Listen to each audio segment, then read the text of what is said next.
Bueno, ¿qué tal? ¿Cómo están?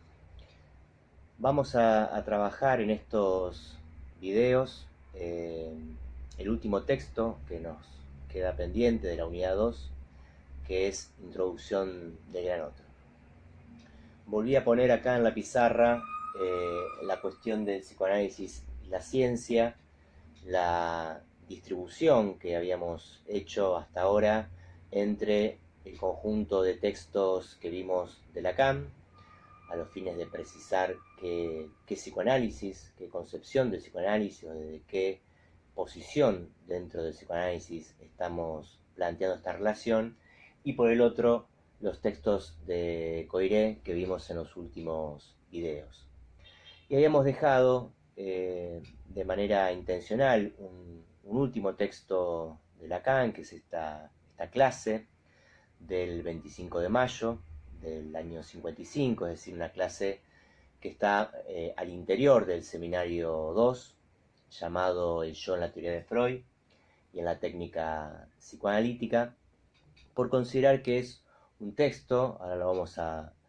ver, vamos a intentar demostrar por qué es así, es un texto que funciona como un pivote o como un punto de contacto entre lo que vimos hasta ahora de psicoanálisis, de los textos de Lacan que fuimos trabajando, y los textos relativos a la ciencia que vimos a través de Coiré. Van a ver que es una clase donde vamos a tener ocasión de trabajar todo aquello que Lacan viene desarrollando respecto de los tres registros, de lo simbólico, lo imaginario y lo real, pero ya de una manera mucho más articulada con los desarrollos que vimos acerca de la ciencia galileana. Es por eso que este texto ocupa un lugar muy importante en el programa, es quizá el texto rector de todo este primer cuatrimestre, estas primeras 3 unidades que vamos a ver durante el año. Es por eso que quería dejarlo para el final como un video de cierre respecto de todo lo que venimos viendo hasta ahora. Eh, Entre las múltiples razones que hacen que esta clase sea importante, además de las razones por las cuales es importante para la materia, es una clase muy importante en la enseñanza de Lacan porque marca otro hito dentro de su enseñanza eh, comparable a la introducción de los registros que vimos en la conferencia del 53, a la construcción del esquema óptico que vimos con las clases del tópico del imaginario. Estamos acá en el seminario 2, en el año 55, con otro momento muy importante de la enseñanza de Lacan, que es la primera vez que Lacan introduce, de ahí el nombre de la clase, este concepto que va a ser fundamental en su enseñanza hasta el final, podríamos decir,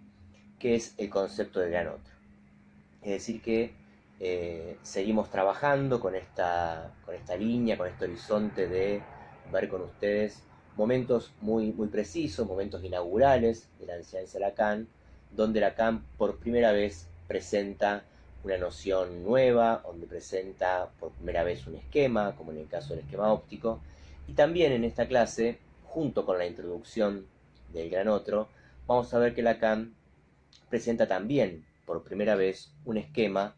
sobre el que va a volver en diferentes momentos de su enseñanza, que es el esquema lambda.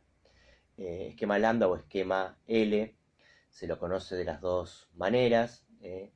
aludiendo a la letra griega lambda, ¿sí? A cierta similitud en la forma que tiene el esquema respecto a esa letra griega. Eh, Antes de meternos en el desarrollo de esta clase, donde Lacan va a introducir el gran otro, va a empezar a utilizar esta letra dentro de su álgebra. Probablemente después haga algún video acerca de el álgebra lacaniana o de los matemas en Lacan para ampliar un poco este panorama. Algunas cosas ya venimos viendo, hemos dicho que es habitual en Lacan, es casi una convención que las letras mayúsculas de su álgebra designan elementos simbólicos, las letras minúsculas designan elementos imaginarios, pero hay algunas excepciones, así que probablemente dedique un video aparte en algún momento a trabajar un poco esta álgebra, estos matemas, ¿no? Lo que Lacan llamó en algún momento sus matemas. Pero en principio es el momento en el que él introduce por primera vez esta A mayúscula, que deriva del término autre en francés, la primera letra de ese concepto, y es entonces la primera vez que Lacan presenta el esquema lambda. Como la clase está inserta dentro de un seminario, como otras que hemos visto y que vamos a seguir viendo con ustedes, me parecía que podía tener cierto interés decir algunas cosas previas antes de entrar en la clase acerca de este seminario del año 54-55. Dado que ocurre, como nos ocurre también cuando leemos el capítulo suelto de un libro, que al no conocer lo que el autor viene desarrollando en los capítulos anteriores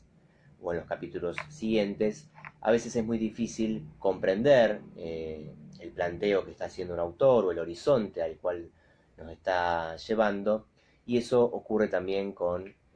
los seminarios de Lacan, ¿no? Estas son clases sueltas que estamos viendo, vimos algunas del seminario 1, vieron algunas de este mismo seminario en el espacio de los teóricos con Héctor, vieron psicología y metapsicología, vieron saber verdad de opinión y vieron psicoanálisis de cibernética, es decir, de este seminario en particular trabajamos unas cuantas clases y vamos a trabajar algunas clases más también después en el segundo cuatrimestre del seminario 5. Pero decía, al ser una clase suelta, a veces es difícil entender las cuestiones que Lacan viene trabajando y hacia dónde está yendo con los planteos que hace en una clase de la cual leemos solamente ese capítulo. Así que voy a hacer algunos comentarios acerca del seminario 2 primero, para luego sí meternos a trabajar específicamente introducción de gran otro. Este seminario 2, que es el segundo seminario público, como venimos viendo de Lacan, gira en torno a la noción de yo, ¿sí? Los títulos de los seminarios los ponía Lacan, no así las clases. Los nombres que se le dan a las clases corresponden al trabajo de edición y de establecimiento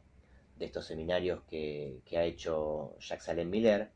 pero los títulos de los seminarios, los escritos técnicos de Freud, en el caso del seminario 1, el yo en la teoría de Freud y en la técnica psicoanalítica en el caso del seminario 2, la psicosis en el seminario 3, la relación de objeto en el seminario 4, etc. Esos títulos sí los elegía Lacan, los presentaba desde un comienzo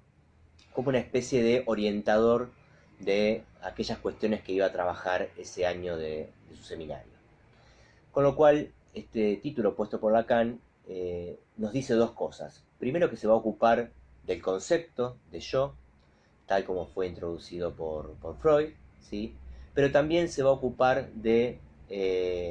el lugar que tiene el yo, no solo en la teoría, sino también en la técnica psicoanalítica. Por una consideración que ya hemos comentado en otras oportunidades, de que teoría y práctica, teoría y técnica, para Lacan no son separables. De forma tal de que, según cómo se piensan los conceptos, en este caso el concepto de yo, a nivel de la teoría, será la práctica clínica, la práctica analítica que se sostenga. Y Lacan entendía que los post-freudianos, estos ineptos, ¿no?, como los llama en el seminario 2, los post-freudianos habían incurrido en un desvío respecto de la noción de yo, y este desvío a nivel teórico, volver a poner el yo en el centro, ¿sí? Vieron que Lacan dice por ahí, bueno, que los post-freudianos recibieron la segunda tópica de Freud como una vuelta del buen y querido yo. Esta mala lectura respecto de lo que Freud quiso hacer con su introducción del yo en la segunda tópica, además de los desvíos teóricos, trajo necesariamente, como ocurre siempre, un desvío a nivel de la técnica, ¿sí? Y se creyó que el psicoanálisis debía reconducir, ¿sí? Volver a ocuparse de manera central del yo, y que de alguna manera el objetivo de la cura analítica tenía que ver con fortalecer el yo, redondear el yo, expresiones que vamos a ver también en la introducción de Gran Otro, que Lacan marca de manera insistente, porque efectivamente era la orientación que tenía el psicoanálisis post-freudiano en ese momento.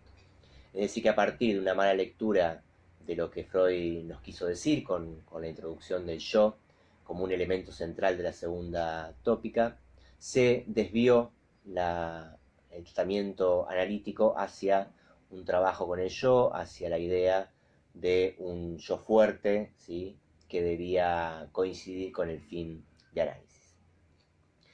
Esto es importante porque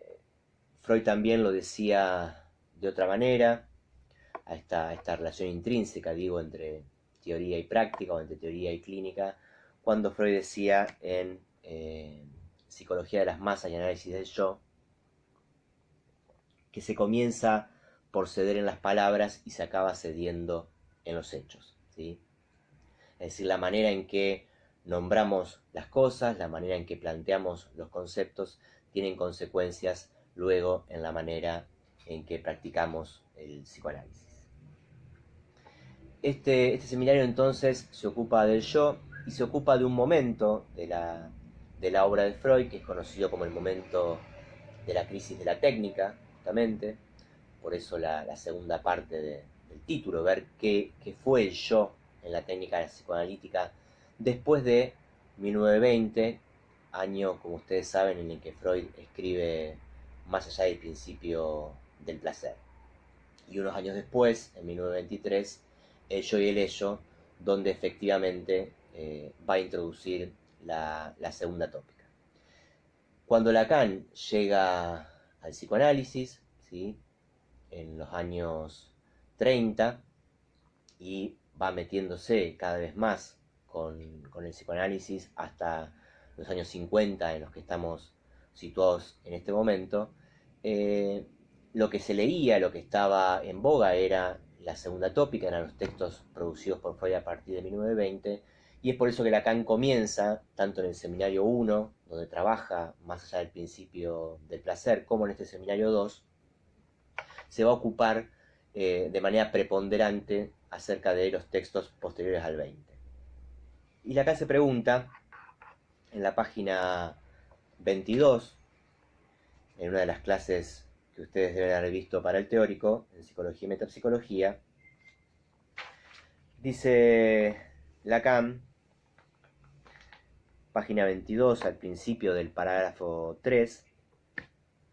dice: ¿a qué hemos llegado hoy? A una cacofonía teórica, a una impresionante revolución de posición. ¿Y por qué? Antes que nada porque la obra metapsicológica de Freud, posterior a 1920, fue leída a través, interpretada en forma delirante, por la primera y la segunda generación después de Freud, esos ineptos.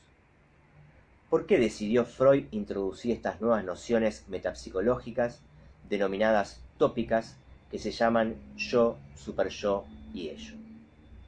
En la experiencia iniciada tras su descubrimiento se produjo un viraje, una crisis concreta. En una palabra, el nuevo yo, ye, con el que se tenía que dialogar, al cabo de cierto tiempo se negó a responder.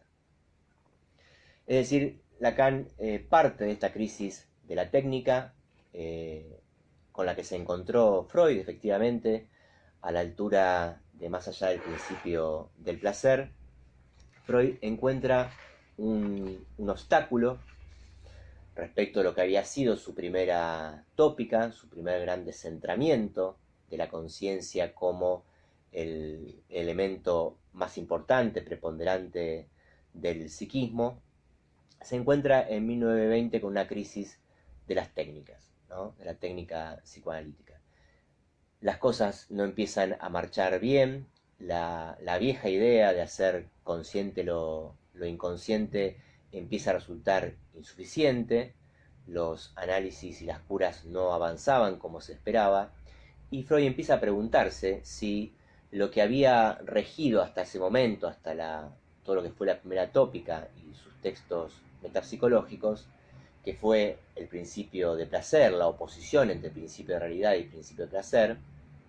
Recuerdan ustedes que Freud ligaba el sueño, una de las formaciones inconscientes más importantes para Freud, la ligaba al principio de placer, a la realización de deseos. Freud empieza a encontrarse en 1920 con una serie de fenómenos que contrarían este principio de placer y que lo llevan a plantear la necesidad de un más allá, ¿sí? Fundamentalmente, para decirlo de una manera un poco resumida, más allá del principio de placer responde a, por un lado, los sueños traumáticos. Yo creo que algo llegué a comentarles en otro video acerca de los soldados, los pacientes que habían estado en la guerra, que Freud comienza a recibir después del 20, en los que el tipo de sueños que tenían estos pacientes no parecían ajustarse a la definición freudiana de lo que era el sueño como realización de deseo. Eran sueños no solo donde no había claramente en el trabajo interpretativo un deseo inconsciente en juego, sino que eran sueños que se repetían de manera traumática, sin ninguna modificación, y llevan a Freud a plantearse entonces la existencia, ¿sí?, de un más allá, regido ya no por las pulsiones de vida y las pulsiones sexuales, sino por lo que él va a llamar la pulsión de muerte, concepto central de la obra de Freud a partir de 1920. Es decir, que Freud se encuentra, por un lado, con fenómenos como estos sueños traumáticos, se empieza a encontrar con el concepto de repetición, ¿sí? Sería un segundo punto de esta crisis de la técnica. Empieza a encontrar con que estos sueños repetitivos, pero también ciertas escenas, ciertos momentos de la vida de sus pacientes, se repetían con una insistencia que no podía explicarse por el principio de placer. Y se encuentra también, además de la repetición de los sueños traumáticos, en esta época, es un texto posterior a 1920, que fue el problema económico del masoquismo, es decir, Freud encuentra que hay una economía masoquista en todo ser hablante que también contrariaría el principio del placer que él había formulado. Es decir, que Freud es llevado a plantear un más allá a partir de su experiencia clínica, su trabajo analítico. Es decir, ahí vemos una vez más la relación intrínseca entre teoría y práctica. Es la práctica analítica la que lleva a Freud a reformular su teoría y plantear la necesidad de una segunda tópica.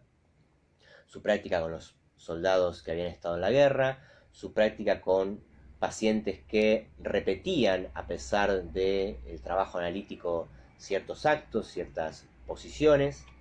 y también se encontró con el problema del masoquismo, al cual no podía dar respuesta solamente con el principio